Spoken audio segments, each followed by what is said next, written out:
All right, IBSL1 fans. Today we're going to talk about exponential graphs, or as I like to call them, Superman graphs. You guys, every exponential graph, I guess we should write that. These are exponential functions, are of this form. F of x equals a to the x. It's a very stripped down basic form. Yes, you can have numbers in front of them and stuff, like some say ab to the power of x, but at their core, there's some number raised to the power of x. Now, that number needs to be a positive number. It needs to be bigger than 0, and a cannot equal 1. Otherwise, that would be a very boring function. It would be linear. It would be horizontal flat.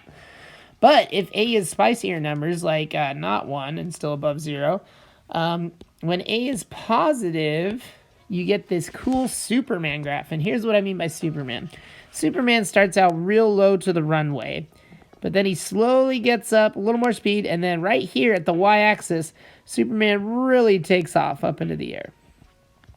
So this is when a is greater than 1, that you get this, some people call it exponential growth. That kind of comes up later with word problems and such. But yeah, like I said, starts off low, takes off once they cross the y-axis. Usually these cross at 0, 1, which makes sense because if you replace x with 0 here, anything to the 0 power is 1. So if you put in a 0, you get out of 1. Makes sense. This graph has a horizontal asymptote that is along the x-axis.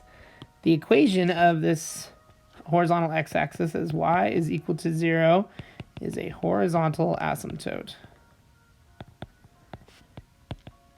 Now, that horizontal asymptote is like Superman's runway, and it might change depending on if there's been any sort of transformation that happened. One thing I didn't talk about is what if the a value is between 0 or 1, like a fraction, like if you had 1/2 to the power of x or something. That is a similar graph, but it looks like Superman landing. Like this. So this is this part right here when a is between 0 and 1. So fractions in between 0 and 1. Still crosses at 0, 1, but it's like it's basically a horizontal reflection of Superman taking off. You guys, all the transformations of these things still work the same way that every transformation has worked. If you put a -3 on the outside, that's just going to shift the whole Superman down by 3. So here, your horizontal asymptote would be y is equal to -3, but it would still look very much like something like this. Superman taking off into the air. What if I put a negative in front of it? Well, a negative in front of a function just turns it upside down. It reflects it over the x-axis. It's a vertical reflection, however you want to say that. So instead of Superman taking off, it's like Superman taking off underwater. I don't know how you want to think of that, but it would look like that. The asymptote, the horizontal asymptote on that one would not change. It would still be y is equal to 0. What about if you put a negative inside the function? Well, you guys, what happens when you put a negative inside? It reflects it horizontally, not vertically. So that would look like this. Superman landing. Whoops, didn't do very well. Let's try again. There we go. So that would still have an asymptote at x. I mean y is equal to 0. This one right here, putting a -5 inside the function, that's backwards land, which means that it's going to shift to the right by 5. So if you take Superman taking off and push it over to the right by 5, that just means he's not going to take off right when he hits the y-axis. It's going to happen a little bit later on. So the point that used to be on the y-axis of 0, 1 would scoot over here to 5, 1.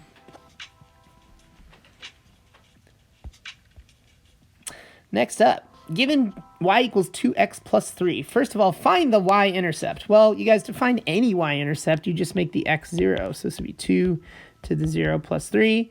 Anything to the 0 power is 1, so that's 1 plus 3, which is 4. So that means that the y-intercept is 0, 4. Find the equation of the asymptote. Well, you guys, what did this plus 3 right here do to the function? It moved it up by 3. So that means that the horizontal asymptote used to be the x-axis, but now it is y is equal to 3. That's your new Superman runway. Domain and range. Well, Superman taking off goes forever to the left and forever to the right. So domain, I'm going to say, is x such that x is an element of all real numbers. Or another way to say that is that it's negative infinity to positive infinity. Now, the range of Superman is restricted because his runway is the x-axis, which means he only stays above the x-axis and doesn't even touch the x-axis.